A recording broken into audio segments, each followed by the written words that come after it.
Family, and to all of our listeners, wish everybody a safe 2025, a happy one, a healthy one, and a prosperous one, especially as we get some new leadership in that White House. And we have big expectations, big hopes for our country, as we always do. Enjoy your new year, everybody, in these early days, and can't wait till next time.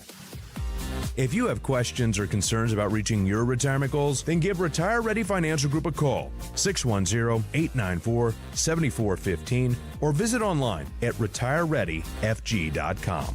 Investment advice offered through Retire Ready Wealth Management, Pennsylvania Registered Investment Advisor, able to provide investment advice in states where it is registered, exempt, or excluded from registration. Content contained herein should not be construed as an offer or solicitation for investment advice or for the purchase or sale of any security, insurance, or other investment product. Investments involve the risk of loss, including possible loss of principal. Please consult with a qualified financial, tax, accounting, or legal professional before implementing any ideas or strategies discussed here. Content provided is obtained from sources believed to be reliable but cannot be guaranteed as to its accuracy or completeness. This program is paid for by Retire Ready Financial Group. All opinions or statements expressed on the program are solely those of Retire Ready Financial Group or their guests and do not reflect the views of WPHT or Odyssey. Today's program is pre-recorded. When I grow up, I want to be a new pair of blue jeans. When I grow up, I want to be a kid's first computer. I want to be a warm fleece on a cold I want to day. be a football I want to be a stadium. bike that races around the country. I want to be a bench on a forest trail. When I grow up, I don't want to be a piece of garbage. And if you recycle me, I won't be. Give your garbage another life. Recycle. Learn how at iwanttoberecycled.org. Brought to you by Keep America Beautiful and the Ad Council. WPHT, WPHT HD, WOGL HD3 Philadelphia. Always live on the free Odyssey app. This is Talk Radio 1210, WPHT. WPHT, WPHT HD, WOGL HD3 Philadelphia. Always live on the free Odyssey app. Live and local with Kathy Barnette on Talk Radio 1210, WPHT. Got my walking shoes on. What's up, Pennsylvania? How y'all doing today? This is your girl, Kathy Barnette, hosting my very first show on the Kathy Barnette Show. I am your weekend host here at 1210 WPHT. So not only hello to Pennsylvania, but I know you're out there listening, New Jersey, Maryland, Delaware, most of the mid-Atlantic states and our nation. I am so excited. Listen, before we jump into what we're really going to be talking about today, I just wanted to do a quick spin around the world because sometimes we have the unfortunate habit of putting up blinders and just talking about what's going on here. But believe it or not, people, there's a really big world out there and they are moving and making moves. Here's what's on the tip of everyone's tongue outside of the United States right now. Is there a new disease outbreak in China?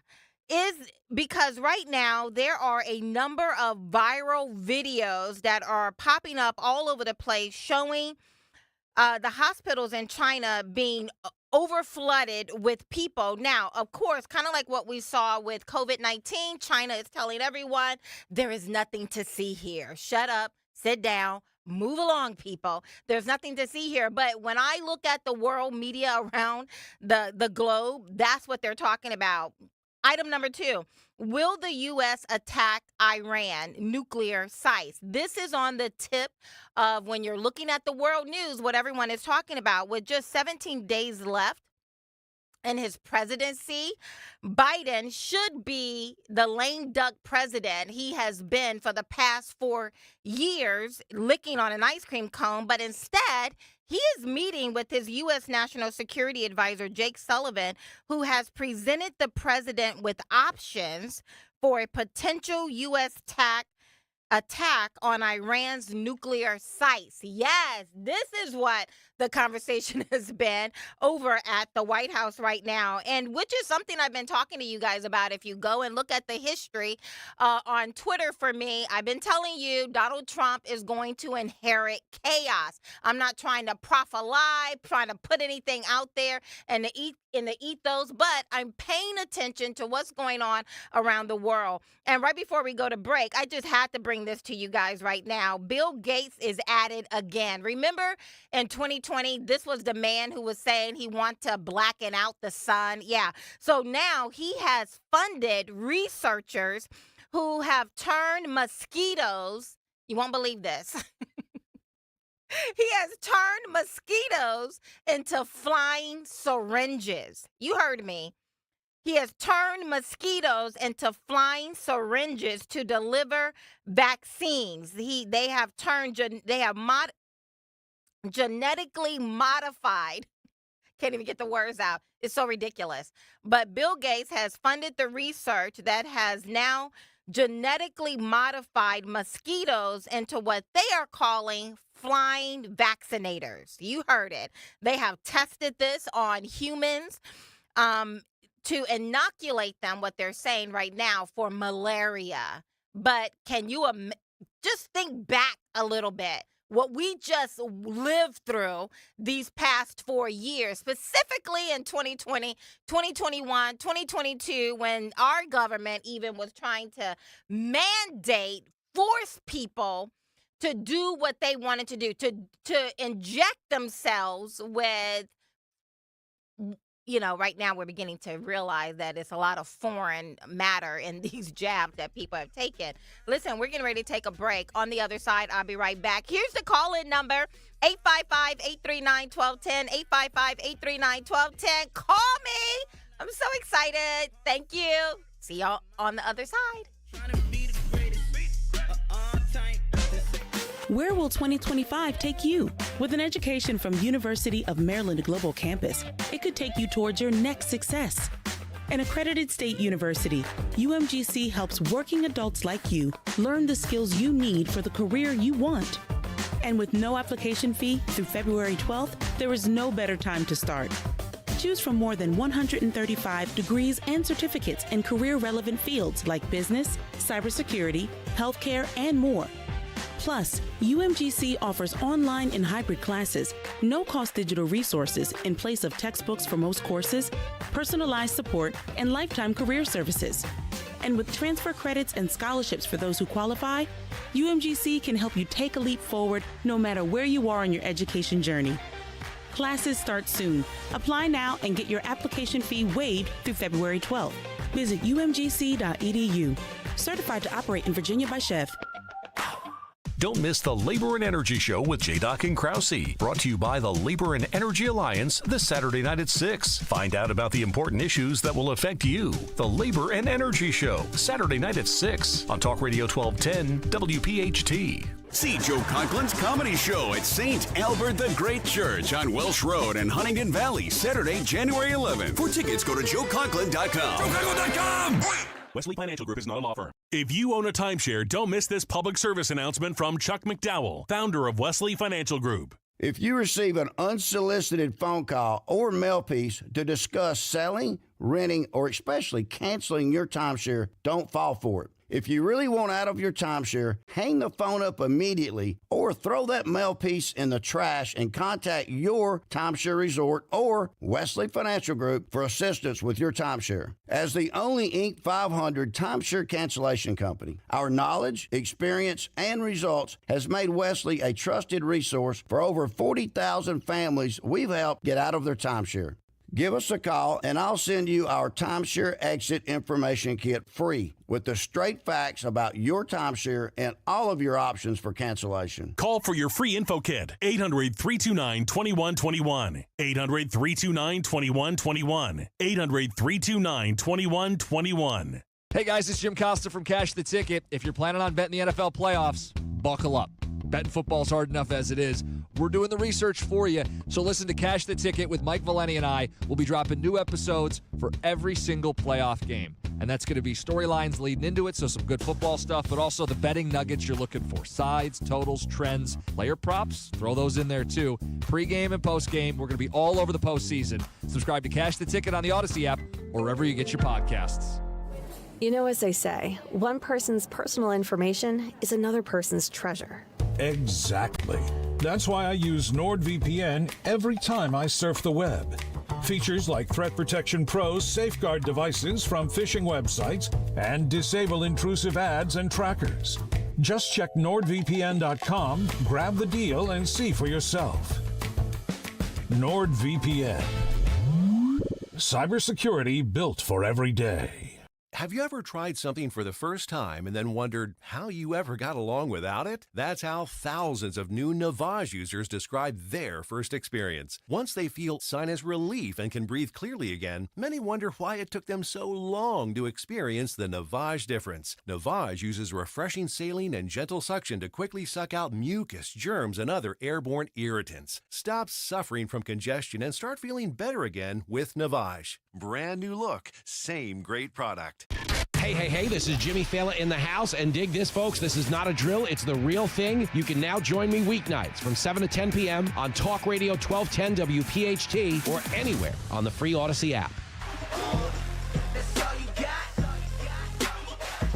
What? Come on with it. That's all you got. Here we are. This is Kathy Barnette, your weekend host of the Kathy Barnette Show here at 1210 WPHT. Give me a call. I want to hear from you. 855-839-1210, 855-839-1210. Minnie, I see you out there on YouTube. You said Bill Gates is a nut. Yes, he is. I just wanted to acknowledge that sentiment out there, Minnie.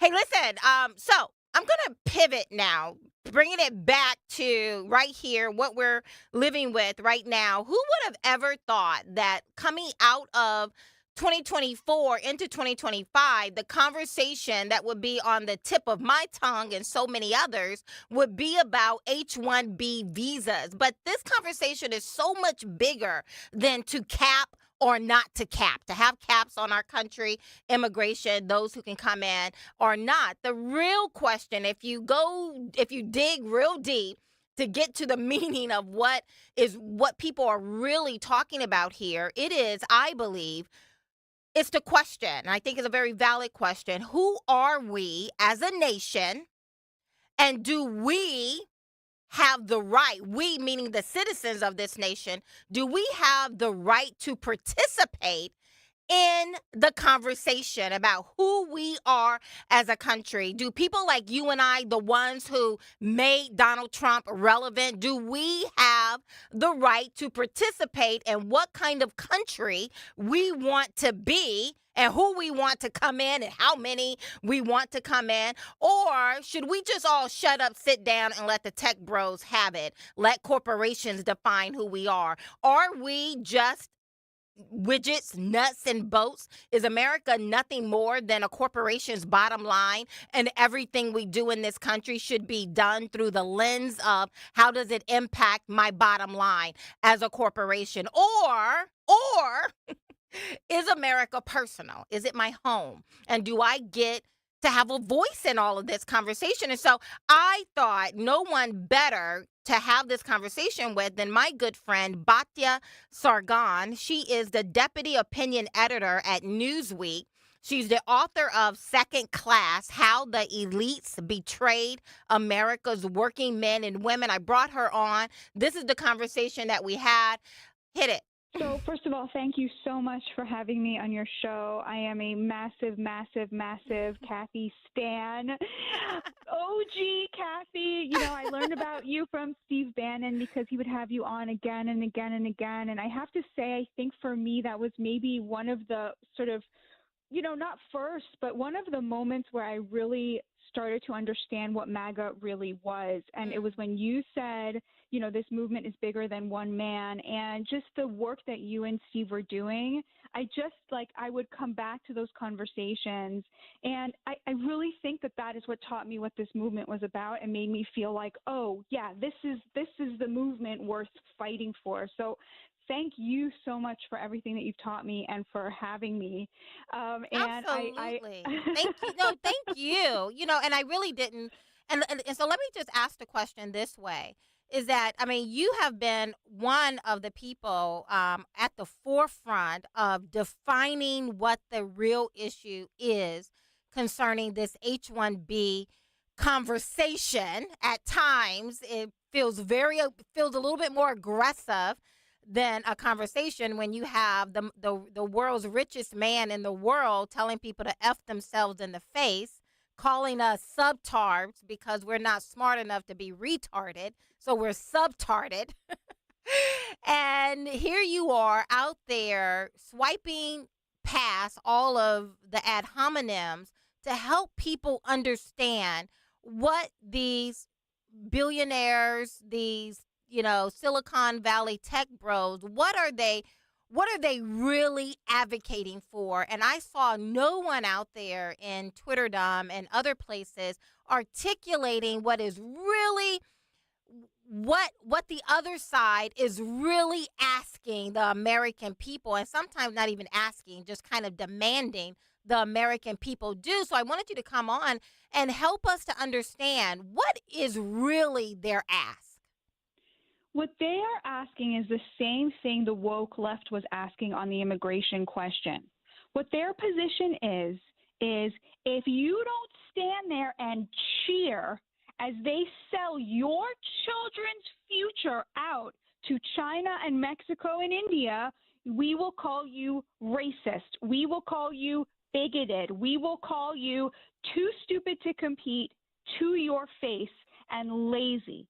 And it's the exact same thing. They're calling us the woke right. They're saying we want DEI for white people. It's so ridiculous because, of course, everybody knows that the number one victims in America of mass immigration have been black people. This mass immigration of the last 6 years has resulted in up to a 40% wage decrease for black Americans. And I remember having this fight with the left. They finally kicked me out, but I would stand there and say, hey, we're the left. We're supposed to be on the side of the working class. We're supposed to be on the side of black people. What is this? You're importing millions and millions of people to drive down their wages? And kicked me out, didn't want to hear it. Fine. I found a home in the MAGA movement, and suddenly you're seeing the exact same logic coming out of Vivek Ramaswamy and Elon Musk and David Sachs and all of these people who are saying, hey, how are we supposed to run a business if we can't import cheap labor to replace Americans who are too stupid and lazy to compete, which they said to our faces. And I think that this is not a side thing. This is the fight. This is the fight worth having because this election was about immigration. It was about whether we are allowed to say, I want to put my people first, black, white, Jewish, Asian, Hispanic, working class Americans. They deserve the American dream. How dare you tell me that I have to cheer as they take those good jobs away from Americans and give them to other people, or you'll call me racist. And Give you me did a break. And in one of your interviews I saw, you did a wonderful job of connecting the dots because this isn't the first time they asked us to cheer while they take our jobs and give it away to foreigners. Right. So you remember, back when they were trying to sign NAFTA into law, which was this disastrous trade deal that resulted in 5 million very good middle-class manufacturing jobs being shipped off to China, Mexico to build up their middle class, while our middle class was downwardly mobile and became, sunk in depths of despair. So they said to us, don't worry. We'll teach everybody to code. Everyone will learn to code. They'll join the knowledge industry. They'll get these new skills. Everything will be fine. And now look what they're doing. They're saying, actually, no, we're going to import cheap labor from India to do the coding that we promised you. The whole thing is designed as an upward funnel of wealth from the working class into the elites, people like Elon Musk, the richest man on planet Earth, who fired thousands and thousands of workers last year and is applying for those H-1Bs in order to line his pockets with the proceeds of cheap labor so he doesn't have to pay an American a living wage.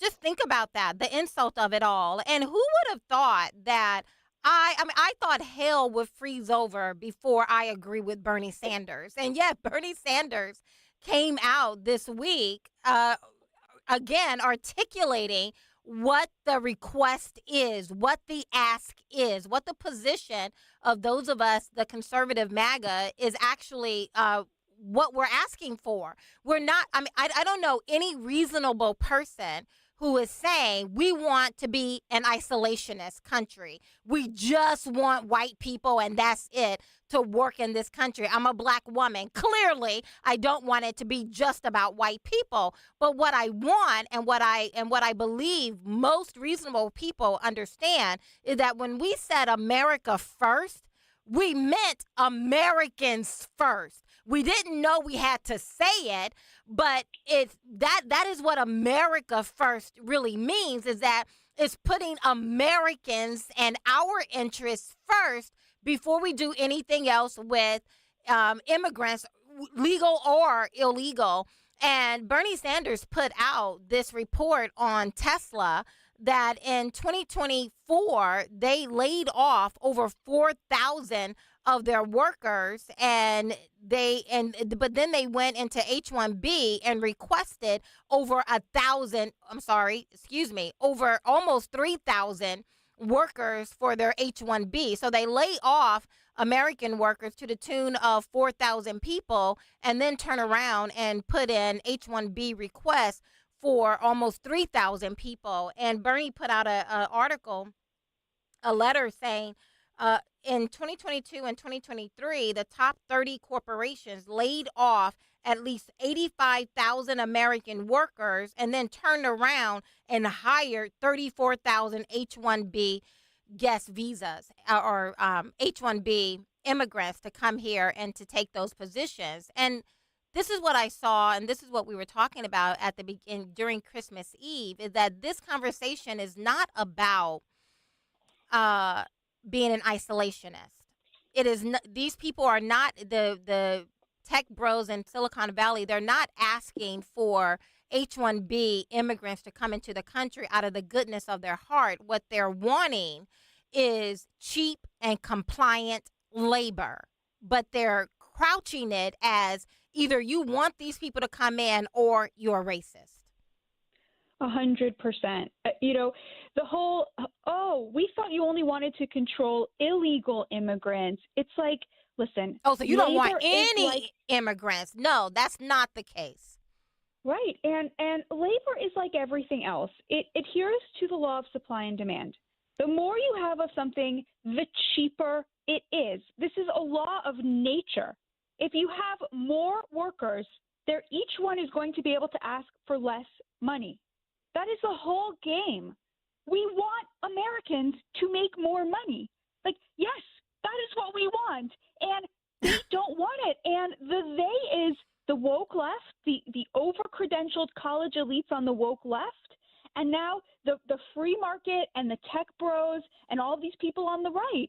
It turns out the divide is not left versus right. It's the working class and the people who want them to have a middle-class standard of living, and the elites who want them to be poor. And here's my real question for Elon and Vivek. I know what the left wants to happen to American workers. They want to open the border, have a limitless supply of cheap labor, illegal immigrants, tons and tons of H-1Bs, get all of the labor that's still here done by foreigners who work for much less, ship all of manufacturing to China, and then we'll have very rich credentialed elites, poor people, and then everybody who is working class, they want them to live off of welfare. That's the Democrats' model for the economy. So that's terrible. Working class people definitely don't want that. You can't get dignity off of a welfare check. They want work. They want to work. They work incredibly hard, and they want to be able to support their children.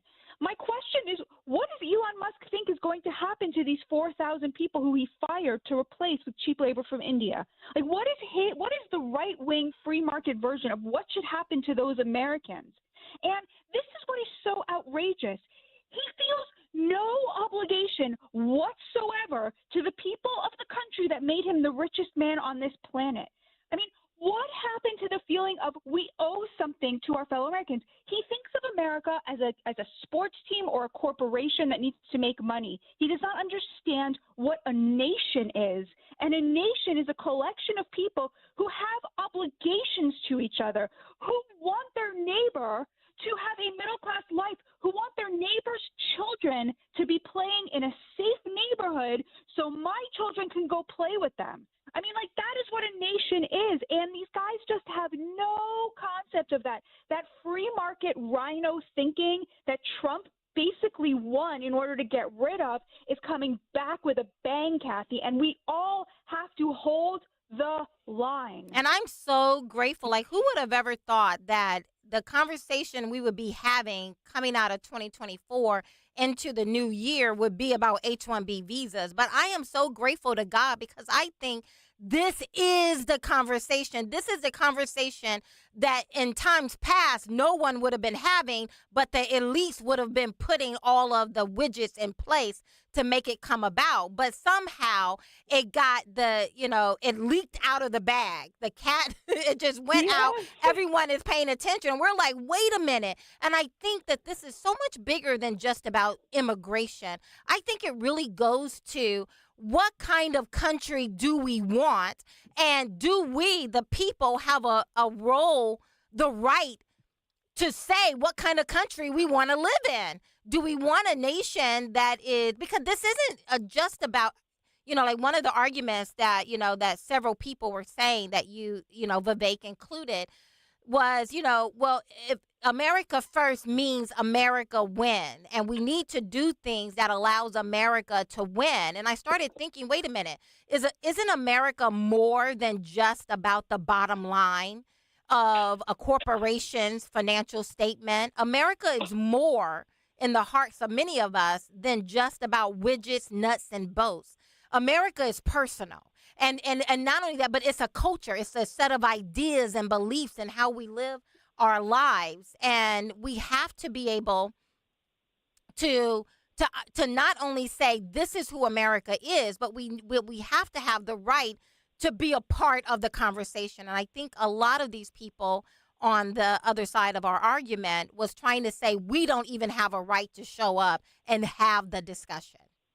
100%. Average people are being crushed out of the conversation. And you're right. I feel grateful to God that this conversation is even happening. And what I would say to the right is, as you pointed out, Kathy, Bernie Sanders is saying things that on his side are unsayable. And when I pointed this out, people on Twitter are saying, oh, well, Bernie Sanders, don't listen to anything he says. Look at this, look at that, he said, look at that, he said. Listen, you're right. Bernie had he was very against open borders in 2015. When he ran again in 2020, he had to join the left with their open borders shtick. He's now trying to come back. Don't punish somebody for seeing the light. Don't make fun of somebody for seeing the light. I was once woke, okay? It took me a while to figure out what the truth of the situation was. Welcome people from the left with open arms who are saying, hey, you know what? We also want to get back into the game of supporting the working class. We also want a piece of this. Like, we're going to join hands with you. We also want to talk about restricting immigration, restricting H-1Bs, closing the border. There's going to be some lefties who are going to start to realize, like, now is the moment for them to get off that sinking ship. And I would just urge people on the right, like, make allies with these people. We don't have to always remind everybody of every stupid thing that they said in the past. I myself have said a lot of really stupid things. And, this is the moment for us to really come together as Americans. I think that's what the MAGA movement was really about. It was about uniting around the values of this great nation and each other. And this could be a real unifying moment if we have the heart to do that. I love it. I love it. I agree with all of it. Thank you so much, Batya, for being out here in the fight and being very vocal, allowing your voice to be heard. You articulate our values so well, and I'm grateful to have, you are, like myself and so many others, we are an example of American excellence. And so when some say America is lazy and too stupid, I look at the people who I know and I see you're out there fighting, and I'm very grateful that you're in the fight. Thank you. Thank you so much, Kathy. God bless you. You are one of the leaders who I admire most in this country at this time. So thank you for everything. God bless. Oh, thank you, Batya. Blessing. Yeah. As you can see, this conversation is so much bigger than the topic most of us are having, and whether it's around immigration or whether it's around people being racist or not, or an isolationist or not. But I do believe, I agree with Batya, that this is the conversation we should be having. This isn't a side conversation. This is the conversation. We're going to continue this with Dr. Corey DeAngelis, who will be on with me in a few moments. Here's the number, 855-839-1210, 855-839-1210. If you want to be a part of the conversation, jump in with me. Tune in tonight starting at 7 p.m. for the Bob Pantano Saturday Night Dance Party. Live from Adelphia in Deptford, the Bob Pantano Saturday Night Dance Party is broadcast exclusively on 98.1 HD2 and Bob Pantano Dance Party Radio on the Odyssey app. Powered by Bagley Annie's Market in Hamilton. Have you ever tried something for the first time and then wondered how you ever got along without it? That's how thousands of new Navage users describe their first experience. Once they feel sinus relief and can breathe clearly again, many wonder why it took them so long to experience the Navage difference. Navage uses refreshing saline and gentle suction to quickly suck out mucus, germs, and other airborne irritants. Stop suffering from congestion and start feeling better again with Navage. Brand new look, same great product. You know, as they say, one person's personal information is another person's treasure. Exactly. That's why I use NordVPN every time I surf the web. Features like Threat Protection Pro's safeguard devices from phishing websites and disable intrusive ads and trackers. Just check NordVPN.com, grab the deal, and see for yourself. NordVPN. Cybersecurity built for every day. You know, as they say, one person's personal information is another person's treasure. Exactly. That's why I use NordVPN every time I surf the web. Features like Threat Protection Pro's safeguard devices from phishing websites and disable intrusive ads and trackers. Just check NordVPN.com, grab the deal, and see for yourself. NordVPN. Cybersecurity built for every day. Hey everyone, it's Ted from Consumer Cellular, the guy in the orange sweater, and this is your wake-up call. If you're paying too much for wireless service, you don't have to keep having that nightmare. Consumer Cellular has the same fast, reliable coverage as the leading carriers for less. And for a limited time, new customers receive their second month free when they sign up and use promo code SECONDFREE by January 26th. So why keep spending more than you have to? Seriously, wake up and call 1-888-FREEDOM or visit consumercellular.com. Taxes, fees, and other third-party charges will apply. See website for additional details. In Virginia Beach, our locals live the life every day. In fact, we can't wait to share our way of life with new friends. It's no secret that we are known as one of the happiest communities in the country. Virginia Beach is a friendly hug, a warm handshake, a hearty laugh, and a healthy dose of the unexpected. The art of living the life starts by connecting with what matters most: happiness. When you visit, you will realize that happiness is a real place and that it is here in Virginia Beach. I'm John Morgan of Morgan & Morgan. Last year, more clients hired Morgan & Morgan than ever before. We now have more offices, more staff, and more lawyers than any other injury firm in the world, protecting America, fighting for you. Visit forthepeople.com for an office near you. We all hear the radio ads about the IRS. They tell you to be afraid, to be scared, and they try to frighten you into calling. I'm not here to do that. Tax Relief Advocates is different. TRA is here to tell you that if you owe money to the IRS, whether it's $5,000, $50,000, or $500,000, we have a solution. It doesn't matter if you're sitting in your car, at work, or with your kids. No matter where you are, call now. 800-575-6481. Don't lose hope. TRA can eliminate or reduce what you owe to the IRS. Generous programs are now available that can give you a fresh start. Our passion is taxes and helping individuals fix their IRS problems. We have over 1,000 5-star reviews on Google and an A+ with the Better Business Bureau. You don't need to be afraid of the IRS any longer. End your tax nightmare today by visiting us online at TRA.com or call 800-575-6481. That's 800-575-6481. Tax Relief Advocates. Real solutions for real people. Calling on Blackwood to follow 1210 WPHT on the free Odyssey app. Download it now. Chasing a dream that I ain't dreamed yet, but I'ma meet it halfway if I keep on walking. Yes, we're going to keep on walking all the way through 2025 because we have some place to go. We have some place to go. We have some place to be. I want you to stay encouraged no matter how crazy things get. And I do believe there's going to be a lot of chaos. We've already seen it. We weren't even 48 hours into the new year, and we already have terrorist attacks on top of terrorist attacks, and we will see. I'm just being very, very prayerful. Minnie, you like my pink cell phone case? Thank you very much. Or my pink cell phone stand. Yes. So listen, guys, here's the number, 855-839-1210, 855-839-1210. You know, I am hopeful that I can stop having this conversation about H-1B visas. I am hopeful that I can pivot and start talking about other things. But every time I get ready to talk about something else, somebody tweets something, Elon tweets something, one of the other minions tweets something, or I'm listening to what's being talked about across the globe, and people are weighing in on this issue. And most people are around the world is trying to make this about, oh, see those MAGA people, they're racist.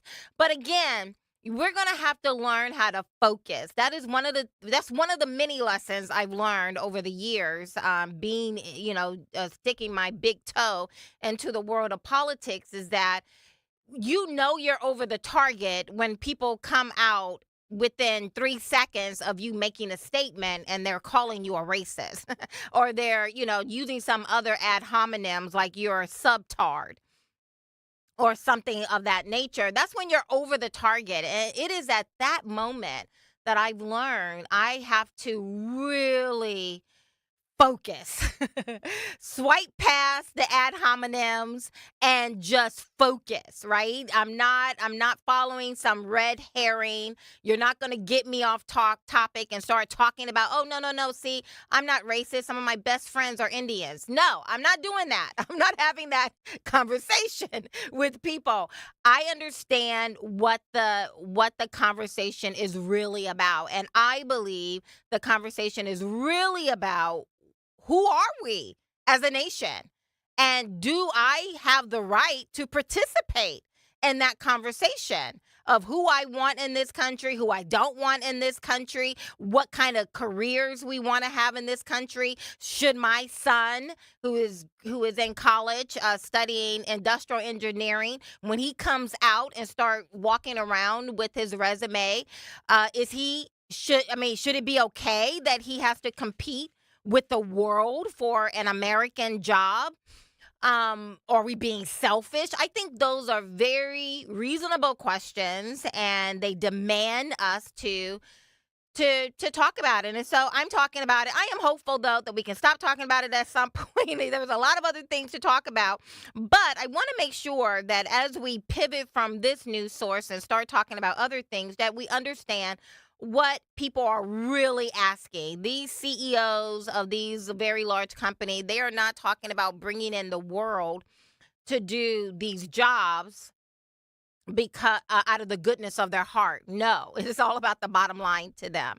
And, and I love when Batya talked about, because we tend to have the memory of a goldfish. We forget what happens just 10 minutes ago. But if you can remember the conversation around NAFTA, the whole conversation was, listen, we're going to take these good middle income jobs, manufacturing jobs, and we're going to export them around the globe to these third world countries to build up their middle class. And if you don't like it, you're racist.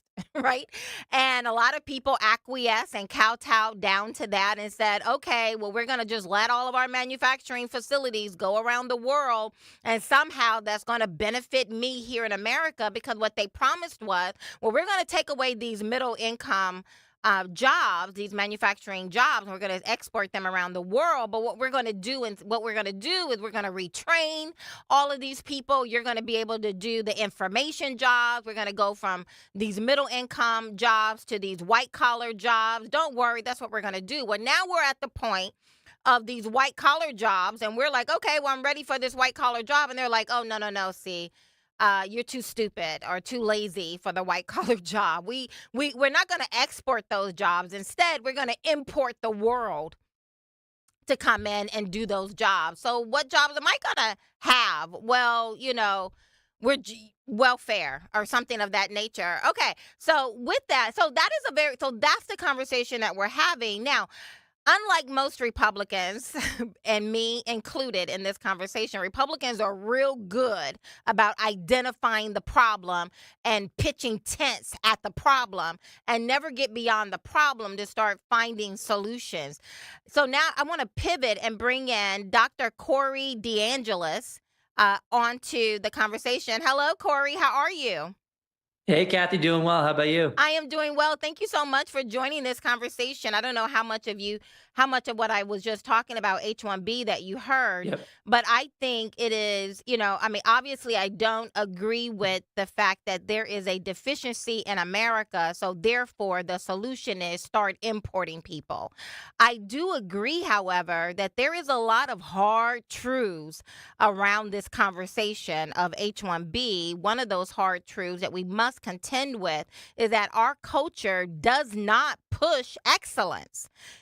We're constantly lowering the bar of expectation. If you can't take the ACT, SAT, well, let's just scrap it all together. If you can't take a test within a confined period of time because you have anxiety or you have ADHD, well, let's just scrap the test or extend the test versus forcing our young people to compete. And so that is a problem. It's one of the main reasons why my husband and I decided to homeschool our kids over 10 years ago, because we saw 10 years ago what most people are just now waking up with. So let me just start the conversation with you. How do we create an American culture that breeds excellence again?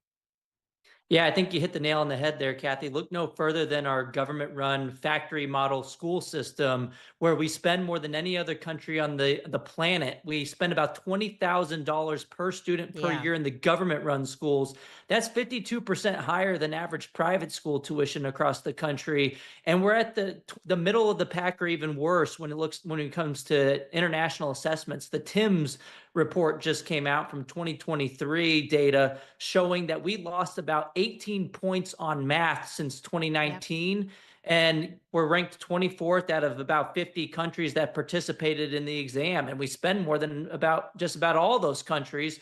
And so the problem is the stranglehold that the teachers unions have over the system, where they exert significant monopoly power. If you live in a certain neighborhood, you have to go to a school just based on where you live. We don't structure anything else that way. We don't say, oh, you have to go to this grocery store because you live here. We don't assign people to other industries.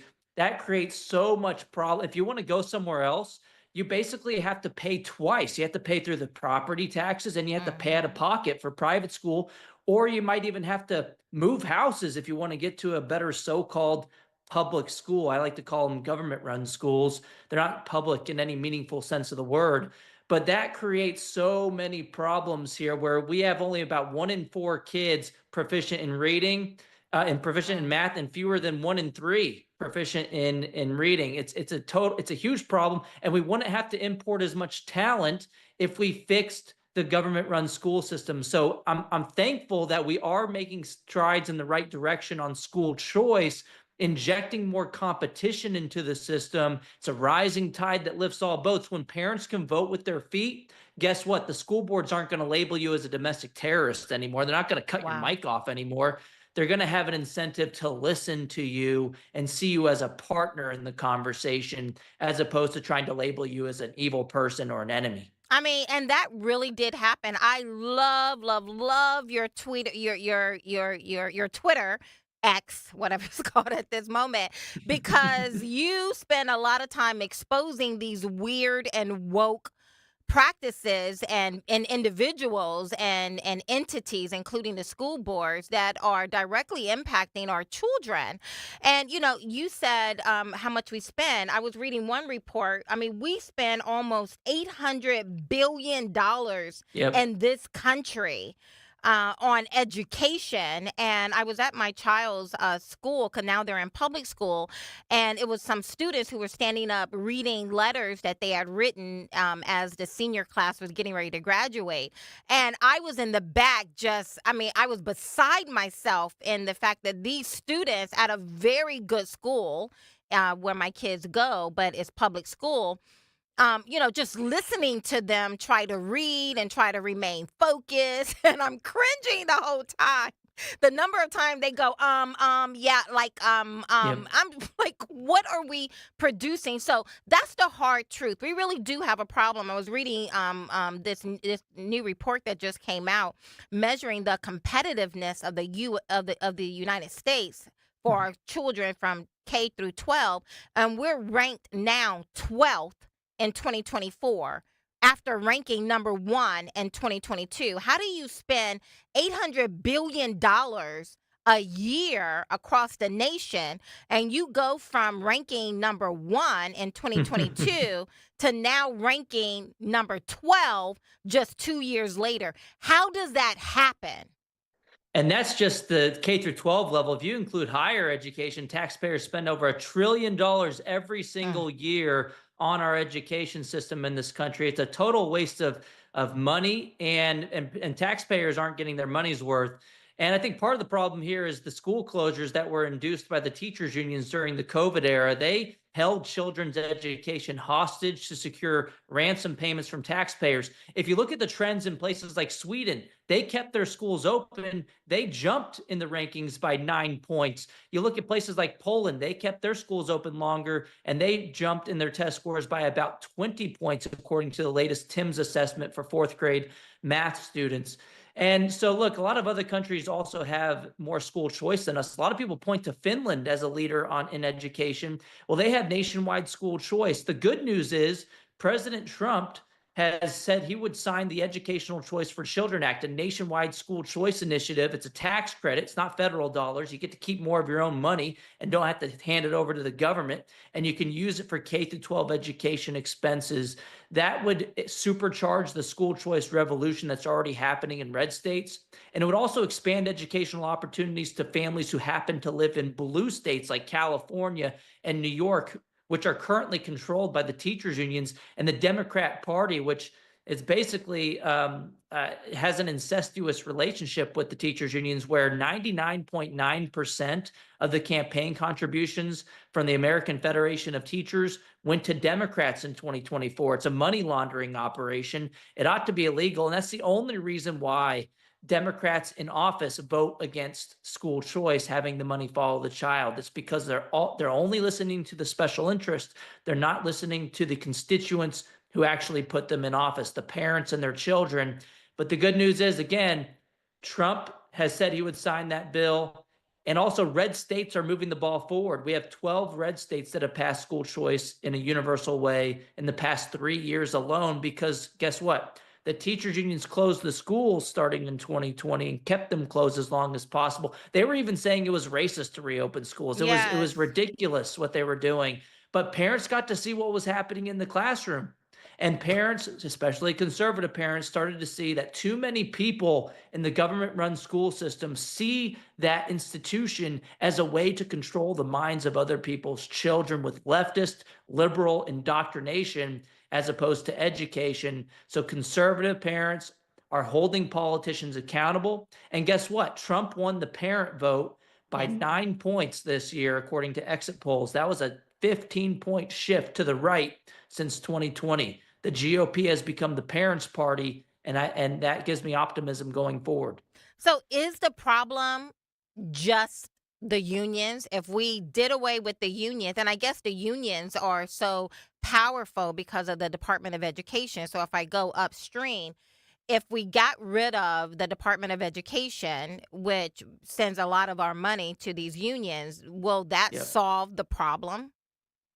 That'll help, and we should abolish the Department of Education. It's an unconstitutional waste of time and money. We've spent about $2 trillion since its inception. It hasn't done anything to close achievement gaps like it intended to do. It was a payoff by Jimmy Carter in 1979 to the teachers unions, and we should get rid of it. It's the word education is not in the U.S. Constitution. We can send that money back to the states. The money doesn't have to disappear. We could just have more local control. Each state has its own education department already. We don't need another one. We don't need the 4,400 useless bureaucrats in D.C. that happen to work for the Department of Education today. Let's get rid of it. And Trump campaigned on that. And we have a trifecta for Republicans going into 2025. So The voters want this. It's on the Republican Party platform, and I don't think that's sufficient. I think it's a good step in the right direction. Send that money back to the states. There's a bill in Congress right now to do that by Mike Rounds, a senator, a Republican from South Dakota. But we also have these local education bureaucracies that still have monopoly power where you're assigned to the school based on where you live.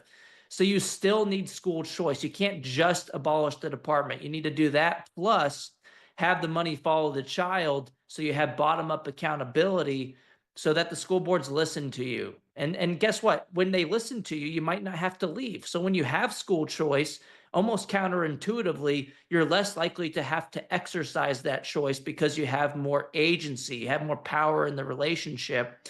And that's just another side benefit of having the money follow the child. Yeah, you know what? I mean, can you hold one moment and I'm going to bring you back on the other side of this break? Yep, sounds great. Awesome. Okay, guys, you're listening to my new show, The Kathy Barnette Show. I am the weekend host here at 1210 WPHT. See you on the other side. Wesley Financial Group is not a law firm. If you own a timeshare, don't miss this public service announcement from Chuck McDowell, founder of Wesley Financial Group. If you receive an unsolicited phone call or mail piece to discuss selling, renting, or especially canceling your timeshare, don't fall for it. If you really want out of your timeshare, hang the phone up immediately or throw that mail piece in the trash and contact your timeshare resort or Wesley Financial Group for assistance with your timeshare. As the only Inc. 500 timeshare cancellation company, our knowledge, experience, and results has made Wesley a trusted resource for over 40,000 families we've helped get out of their timeshare.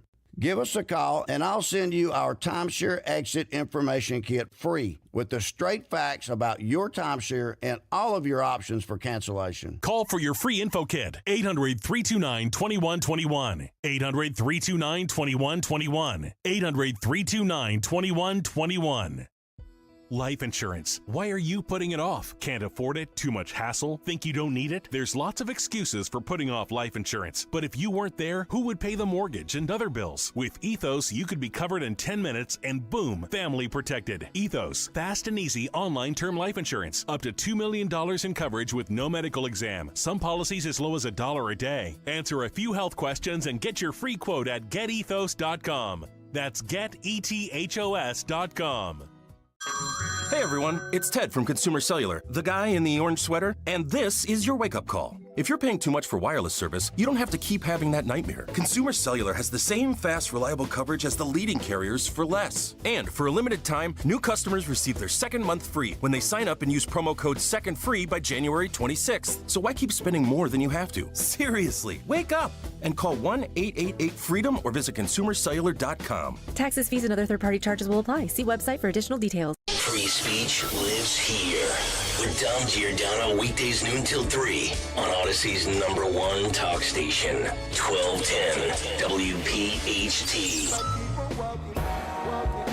Hello, Pennsylvania, New Jersey, Delaware, Maryland, most of the mid-Atlantic states. You're listening into the Kathy Barnette Show. I am Kathy Barnette. If you guys want to call in, the number is 855-839-1210. On the line with me is Dr. Corey DeAngelis. He is the Senior Fellow, American Culture Project Executive Director, and Educational Freedom Institute. What do you do with the Educational Freedom Institute, Corey? We fight to fund students, not systems. So having the money follow the child, it's school choice, and we're having a lot of victories. We're winning so much, I'm almost getting tired of winning, Kathy. We've had 12 states No such thing, go Corey, universal. no on such school. thing. Exactly. We're not there yet. We're not done yet. We still have to get school choice in the blue states like California and New York. That'll be a heavier lift. Well, you know what? I really appreciate what you're doing. It's very informative, and and sometimes out of sight, out of mind for a lot of people. And so it's really good when you're putting those stories out there on Twitter. What is your Twitter handle so people can go and see you there?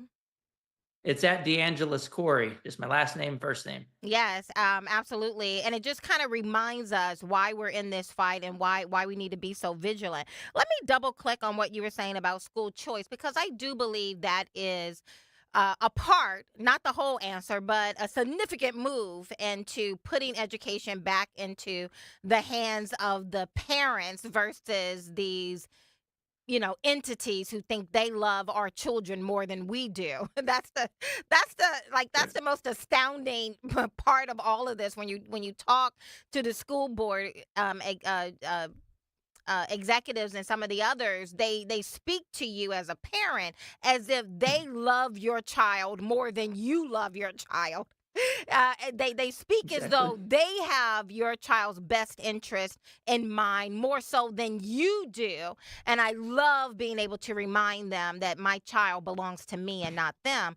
But what's interesting is that back in the day, just, I don't know, 8 years ago, when you would have the conversation about school choice, most people relegated that conversation to inner city kids, right? Like they are the ones who need school choice. And now that conversation has spread beyond out of the inner cities, and it has crossed over into suburbia.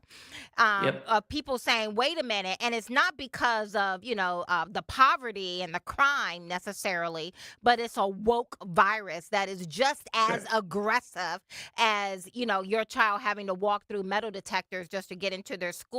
Is just as aggressive, and we're finding that it's just as detrimental on the health and well-being of our children.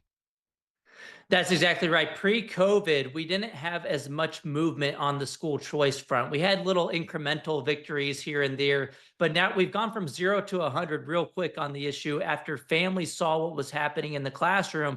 Because before, you're right, the argument was more about there are kids in objectively failing schools based on math and reading test scores. Before, people thought that their public schools were fine. Parents thought based on their math and reading test scores, okay, my kid's in an A-rated school, I don't have as much to worry about. But since we've seen the curriculum misalignment with families' values through critical race theory and gender ideology being injected into the classroom, parents have pushed back and have been mobilized all across the ideological spectrum, all across the income spectrum. The same parents who thought their kids were doing okay in that A-rated public school started to say, wait a minute, there's something else going on here that's arguably more important than anything that could be captured by a standardized test score, which is whether the school's curriculum aligns with your values. And Vodi Bakum said it best: we cannot continue to send our children to Caesar for their education and be surprised when they come home as Romans. Well, the good news is the parents aren't surprised anymore. They're pissed off. They've woken up. They're never going back to sleep. And they're holding politicians accountable. And that's the real magic here, is if you can make your voices heard, if you can lock arms with other parents and become a new interest group of sorts, you can become more powerful than the teachers unions because you care about your kids more than anybody else. Just like you said, that school board member doesn't care about your kid more than you. They don't have their best interest in mind, and they're not going to fight as hard. So, and you also outnumber school board members and teachers. So, the Moms for Liberty has been a great group to kind of get parents to lock arms together and become politically active. And that is how you make real change happen. You got to make your voices heard, and you have to rally together. We can win this fight, and a lot of states have shown that when you fight together, we will be victorious. Now, in my book, Nothing to Lose, Everything to Gain, Being Black and Conservative in America, one of the premises I made was that what we see happening in predominantly Black communities is going to spill out and start impacting the rest of the nation. And that's exactly what I said earlier, and that's exactly what we're talking about, and it's exactly what we're experiencing. And my question to you is, even if we abolish the Department of Education, we cripple the power of the union, and we implement school choice, it just seems like there is still this intentional race to the bottom of degrading and demoralizing our children and taking away our edge. How do we articulate that? How do we combat that? Yeah, none of these are silver bullets, and you can't just fight for one and not the other things. But the more of these policies that we get enacted, abolishing the department, sending education back to the states, having more local control, allowing families to direct the upbringing of their children and allocate the funding to the school of their choosing, Those are all steps in the right direction, but they are not perfect solutions. But they will increase the likelihood that parents become involved more so in their kids' education. You can't take away family involvement. You can't take that out of the equation. And I would argue that if families have more of a say in their kids' education, if they're not relegated by zip code to a failing school, if that money can follow the child, parents who might have felt like that no matter how hard they tried, they weren't going to be able to really have a huge impact on the positive impact on their kids' education. Now they're going to say, hey, I have real leverage here. I can take that funding. Now I can afford a private school. Maybe I'll research those options now. And so another side benefit of these policies, especially school choice, is that it gives families more confidence, and it gives them it's not going to work magic for everybody, but the families on the margin will be more likely to be involved in their kids' education. And I think that's a really important part of the puzzle that gets lost in a lot of the conversations. Thank you so much, Dr. Corey DeAngelis, Senior Fellow, American Culture Project, Executive Director there. Thank you so very much for weighing in on this conversation. I appreciate you, sir. Thank you so much, Kathy. Good to talk to you. Yes, to everyone else, go to KathyBarnette.com. You can find me there. You can also find me on Twitter at Kathy4Truth. Blessings. Y'all take care of yourselves. Talk to you soon. Woo! Step 2, step 2, step 3, step if you're 1, talking, step they 2, will step hear 3. you. Why are we getting killed like this? Kyle's not here. Got caught drinking beer in the park a couple of nights ago. Really? Yeah, 0 tolerance. He's out for the season. Harsh. Hey, he knew not to drink. We've made that clear to all of our kids, right? No, not really. Bill, if we don't tell them what we expect and why they shouldn't drink, how are they gonna know? Talk.